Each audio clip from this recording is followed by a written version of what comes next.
The words hung in the air like smoke. He has more potential. My mother said it without flinching, without hesitating, without even glancing at my daughter sitting 3 feet away. She said it the way you'd comment on the weather outside. Casual, throwaway, completely unbothered. And my daughter Lily, she didn't cry. She didn't argue. She just looked down at the kitchen table and went completely still. That silence nearly destroyed me. But what happened next, what I quietly set into motion over the following 24 hours, is something my family never saw coming. And by the time they figured out what I'd done, their phones were already ringing off the hook, and there was nothing left for them to say. Let me take you back to the morning this all began. It started with a number, 0. That was the balance staring back at me when I logged into Lily's college account during a meeting with her academic advisor. 16 years of deposits, birthday money, holiday gifts from relatives spread across 3 states. Every single dollar that had ever been earmarked for my daughter's future, gone. I sat there for a moment thinking it had to be a glitch, a system error, some kind of display problem. I refreshed the screen twice. Then I called the bank directly. It wasn't a glitch. I drove straight to my parents' house with my hands gripping the steering wheel so tightly my knuckles went pale. I had one question that needed one answer, and I was going to get it. What I found when I arrived was something I wasn't fully prepared for. My mother was calm, not the calm of someone who felt innocent, the calm of someone who had already decided they were right. My sister Claire was there too, standing behind her son Ryan, with her arms folded and a small smile sitting at the corner of her mouth. Ryan himself was scrolling through his phone at the kitchen table, barely bothered enough to look up. And there was Lily, sitting across from all of them, saying nothing. My mother explained everything without a trace of guilt. Ryan's private school tuition had increased. Claire couldn't keep up with it. My parents had stepped in to cover the gap, using Lily's college fund to do it. When I asked how they could possibly justify that decision, my mom shrugged. Lily is smart. She'll get scholarships. Claire laughed softly under her breath like it was the most obvious thing in the world. Then Ryan looked up from his phone, long enough to add, I do need it more. That was when Lily finally lifted her eyes from the table. She looked at her cousin. She looked at her grandparents. And then she nodded, just once, and looked back down. That single nod almost broke something inside me, because here's what everyone in that room knew, though only some of them acknowledged it.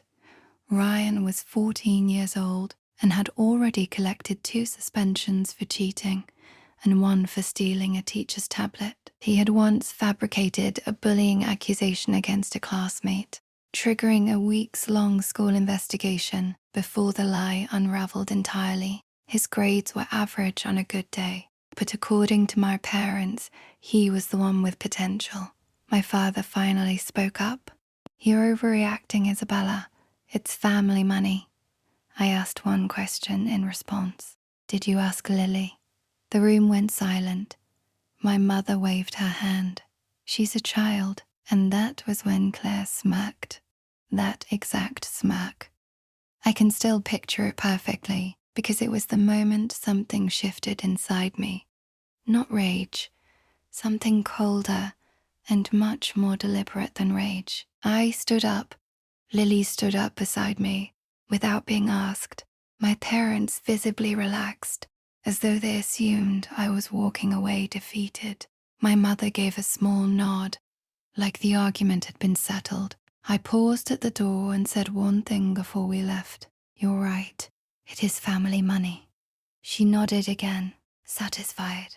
She had no idea what that sentence actually meant coming from me, because during the entire drive to my parents' house, I hadn't just been fuming, I had been reading. I had gone through every transaction in Lily's account, every withdrawal, every date, every destination. And what I found buried in that history gave me something far more powerful than anger. It gave me leverage. The moment Lily and I got home, I made 3 phone calls. The first was to the bank. The second was to my lawyer, Karen. The third was to someone my parents absolutely did not see coming. By the next morning, the phone started ringing, and they didn't stop. It was barely past 8 when my parents called for the first time.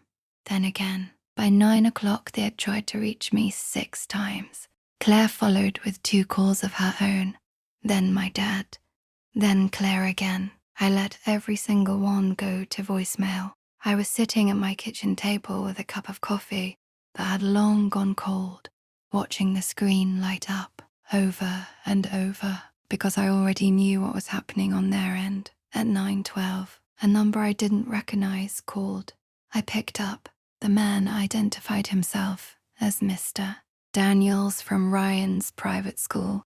He was choosing his words with extreme care, the way people do when lawyers might eventually read transcripts of conversations. The school had received a call that morning, he said, a call raising questions about the source of Ryan's tuition payments, specifically whether the funds used to pay that tuition had been drawn from a minor's account without proper authorization.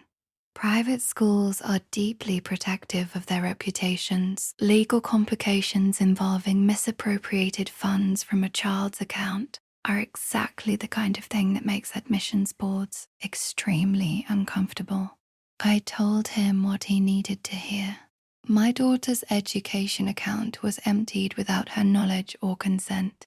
The matter is currently under legal review. There was a pause on the line. Is that review already in progress? Yes, I said. Another pause. Thank you, Miss Carter. He hung up. 5 minutes later, Claire was calling again. This time, I answered. What did you do? She demanded, before I could speak. I told the truth, I said. She launched into a tirade about how I was overreacting, how the school was now asking her family for documentation proving the tuition transfer had been done legally, how I was blowing everything out of proportion. She sounded more irritated than scared, like this was an inconvenience rather than a consequence. You know Lily was going to get scholarships anyway, she said near the end. I hung up by noon. My mother arrived at my front door without calling first. She knocked 3 times. I let her in because I wanted her to hear what I had to say directly. She walked into my house the way she always has, like it's an extension of hers. Isabella, this needs to stop right now. Did you take money from Lily's account? I asked. She looked irritated at the simplicity of the question. We moved it.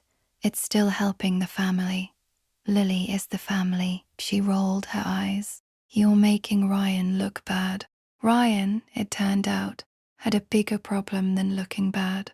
The school had temporarily frozen his enrollment status while they reviewed the tuition payment situation. Claire had apparently called my mother twice already, furious. If you don't fix this today, Ryan could lose his spot, my mother said, arms crossed. I looked at her steadily. I didn't start this, the bank did. That landed differently than anything else I'd said. See, there's a specific process that happens automatically when someone withdraws a significant amount of money from an account belonging to a minor. The bank flags it. They review it. And when the person who made the withdrawal wasn't the legal owner of those funds, the review becomes something much more formal. My father had been listed as a manager on Lily's account, but the beneficiary, the legal owner of every dollar in it, was Lily. The money had been transferred directly into tuition payments for someone else's child. Karen had already requested the full documentation. My mother stared at me. You're not serious. I am, I said. Her phone rang while we were standing there. She glanced at the screen. It was the bank. She stepped outside. I waited. 10 minutes later, she came back through the door, looking like a different person. The color had left her face. The bank didn't want a phone call. They wanted a meeting, an in-person meeting. and they wanted Lily present. My mother sat down slowly. Then she said something that would have been almost funny under different circumstances. This is going to make the family look bad. I met her eyes. You should have thought about that before stealing from my child. Before she could respond, my phone buzzed. A message from Lily. Mom, something weird happened today. I stepped away and called her immediately. Ryan was here, she said, at my school. I frowned. Ryan's private academy was across town. There was no logical reason for him to be anywhere near Lily's school. What was he doing there? A pause. He was in the parking lot after school, telling people something about the money. My stomach tightened. What specifically did he say? That Grandma and Grandpa moved my college fund to his school because he deserved it more, and that I didn't need it because I'd probably just go to a regular college anyway. He wasn't just bragging. He was repeating, word for word, the same language my parents had used the day before, like it was something worth showing off. I told Lily to stay where she was. I was coming. When I arrived at the school, most students had already gone. Lily was standing near the entrance with her friend Emma. Ryan was nowhere in sight. Apparently, he'd already been picked up by some kids from his baseball team. On the drive home, Lily stared out the passenger window without speaking for a long time. Then she said something that caught me completely off guard. Mom, I don't want the money back. I pulled the car over. What do you mean? She kept looking out the window. It's pretty obvious they don't want it going to me. I turned toward her. Lily, that money is yours. It has always been yours. She shrugged in that quiet way teenagers do when they've already processed something adults are still catching up to. They made their choice. They made a mistake, I said. There's a difference. She didn't argue, but I could tell she didn't fully believe me yet. That was about to change. My father called that evening. I let it ring twice before answering. Your mother told me what you've done, he said. Which part? The bank. The school. A pause. You're creating a problem that doesn't need to exist. Did you take Lily's money? A long silence. We invested it in the family, in Ryan. He has opportunities Lily doesn't. You know as well as I do that he could go somewhere with the right support. I ended the call. There was nothing left to say there. Later that evening, Karen called with something that stopped me cold. Isabella, the money wasn't withdrawn all at once, she said. What? It was taken out in smaller amounts. Over 3 months, this wasn't an impulsive decision born of desperation. This was planned, deliberate. They had watched the balance in my daughter's account shrink week by week and said nothing. But that wasn't the part Karen found most alarming. The final payment to the school was larger than what remained in the education fund. I sat up straighter. So where did the rest come from? That's what I'm looking into. A pause. There's another account connected to Lily's name. That's not possible. She doesn't have another account. According to these records, Karen said carefully, she does. I met Karen the next morning. The documents were already spread across the table when I walked in. The second account had been opened 4 years ago, when Lily was 12. The authorized adult on the account was my father. It was an investment account. The deposits were large, 10,000, 15,000, 8,000. Irregular but significant, and every major withdrawal from that account had gone to the same destination, Ryan's school. I looked at Karen. So they didn't just take the college fund. No, she said. They've been using Lily's name for years. Then she turned to the last page. A third account, also connected to Lily, had existed and been closed the previous year. The balance had been transferred into a business account. Whose business? I asked. She looked at the paperwork. Ryan Carter. The bank meeting was the following afternoon. My parents were already seated when Lily and I arrived. Claire sat beside them. Ryan was in a chair near the wall, scrolling through his phone with the boredom of someone who assumed this had nothing to do with him. He was wrong. The bank manager opened a folder and laid out what the investigation had uncovered. 3 accounts connected to Lily's name: the education fund, 2 investment accounts. One of those investment accounts had been closed, and the balance transferred directly into a business startup account under Ryan's name, a sports training company. Claire turned to my parents. "You started a business for him?" My father cleared his throat. "It's just something small," the manager continued. The initial capital funding that business had come entirely from an investment account legally connected to Lily. Ryan finally looked up. "So what does that mean?" Karen answered before anyone else could. "It means the funds used to start your business may not legally belong to you." Ryan stared at my parents. "You said it was mine." Nobody answered him. The manager then noted something that made my mother reach for the edge of the table.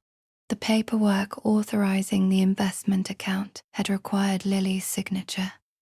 He turned the document to show her. Lily leaned forward and studied it. "I remember signing something for Grandpa," she said quietly. "I was 12. Karen's voice was calm and even. "A minor cannot legally authorize financial transfers of this nature." My mother looked at the manager. "Are you saying this is illegal?" "I'm saying the bank will need to review it thoroughly." Ryan looked genuinely frightened for the first time. "What happens to my business?" "If the funds were improperly transferred," Karen said, "the ownership could be disputed." He turned on my parents. "You said it was mine." My father had no answer. For the first time in this entire ordeal, he had nothing to say. Then the bank manager turned to one final page. "There's one more thing." He looked at Lily. "The remaining balance from the education fund has not disappeared." Everyone in the room went still. The funds were frozen during the review process. The transfer to the school was flagged this morning. Claire leaned forward, but the money was already sent. "Yes," the manager said, "and the transfer has been reversed pending the investigation." Ryan's tuition payment had just been cancelled, and the next call Ryan's school would be making was not to my parents. It was to Lily. The room sat in complete silence after that. Ryan was the first to break it. "What do you mean reversed?" "The payment is frozen," the manager said simply. "Until legal ownership of the funds is confirmed, the school will not receive them." Claire looked at my parents. "So the school doesn't have the money?" My father tried to project confidence. "It's temporary." Karen shook her head. "It may not be." The room sat in complete silence after that. Ryan was the first to break it. "What do you mean reversed?" "The payment is frozen," the manager said simply. "Until legal ownership of the funds is confirmed, the school will not receive them." Claire looked at my parents. "So the school doesn't have the money?" My father tried to project confidence. "It's temporary." Karen shook her head. "It may not be." Ryan looked from face to face. "So my tuition isn't paid?" "You said everything was handled," Ryan said to my parents. His voice had dropped. No one responded. The manager looked at Lily. "Since the funds are legally tied to your name, the bank must confirm whether you authorize their use." The entire room turned to my daughter. Lily sat quietly for a moment. Then she looked at the manager. "I didn't," she said. He made a note. "Thank you." My mother moved quickly. "Lily, sweetheart, this is for your cousin. It's for the family." Lily looked at her grandmother with the kind of steadiness that takes most adults a lifetime to develop.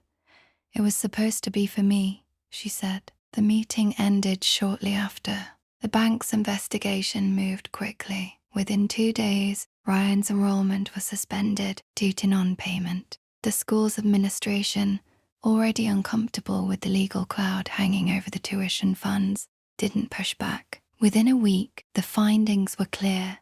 Every dollar in Lily's education fund had to be returned to her account. The investment account used to fund Ryan's business was placed under legal dispute, meaning the company wasn't legally his. The startup capital had come from funds tied to Lily, which meant the business, technically, belonged to her. My parents stopped calling. Claire tried once. She told me I had destroyed Ryan's future.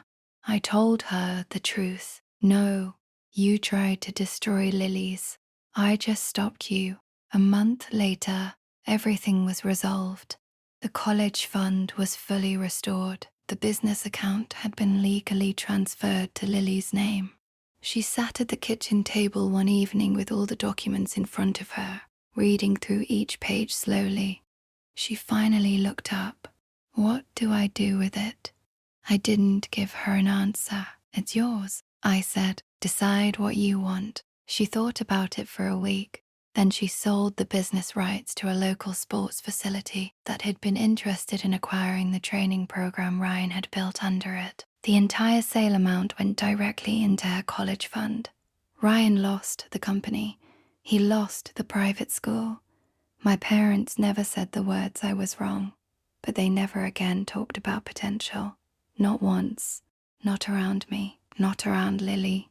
Because the quiet girl sitting at that kitchen table, the one who nodded once and looked back down, the one they had written off as someone who would figure it out, she figured it out. She figured it out better than any of them ever imagined. And in the end, she was the only one in that family whose future was actually secure.